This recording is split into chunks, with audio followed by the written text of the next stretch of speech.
പെരുങ്ങോട്ടുകര ദേവസ്ഥാനത്ത് നടന്നുവരുന്ന 12ാമത് ദക്ഷിണാമൂർത്തി അന്താരാഷ്ട്ര സംഗീത നൃത്തോത്സവത്തിന്റെ 2ാം ദിവസത്തിൽ കലാമണ്ഡലം സ്വാതി സുനേഷ്, ഹൃദിക കെ നായർ എന്നിവരുടെ സംഗീത കച്ചേരി നടന്നു.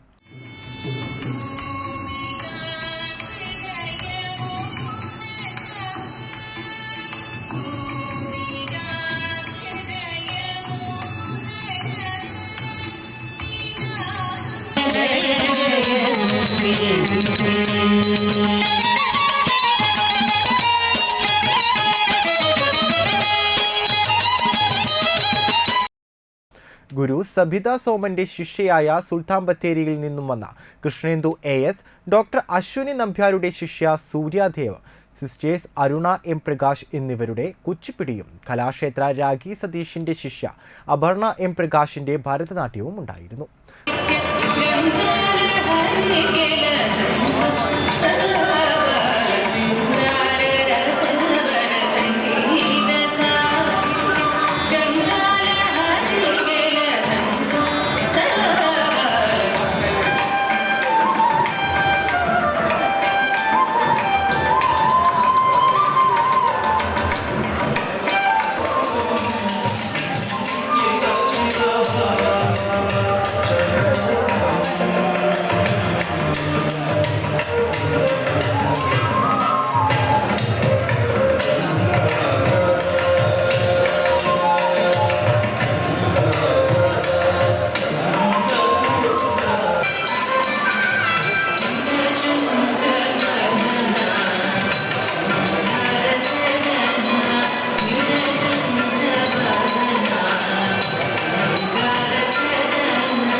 മൂന്നാം ദിവസമായ ഞായറാഴ്ച ദേവസ്ഥാനം ദക്ഷിണാമൂർത്തി സംഗീത നൃത്ത മണ്ഡപത്തിൽ ചോറ്റാനിക്കര അജയ് കുമാറിന്റെ സംഗീത കച്ചേരിയും കലാമണ്ഡലം അഖില ശശികുമാർ, കലാമണ്ഡലം അമൃത സതീഷ് എന്നിവരുടെ ഭരതനാട്യവും, മീനാക്ഷി പ്രദീപിന്റെ മോഹിനിയാട്ടവും, വേലൂർ നൃത്ത സബരിയുടെ നൃത്ത ജുഗൽബന്ധിയും ഉണ്ടായിരിക്കും.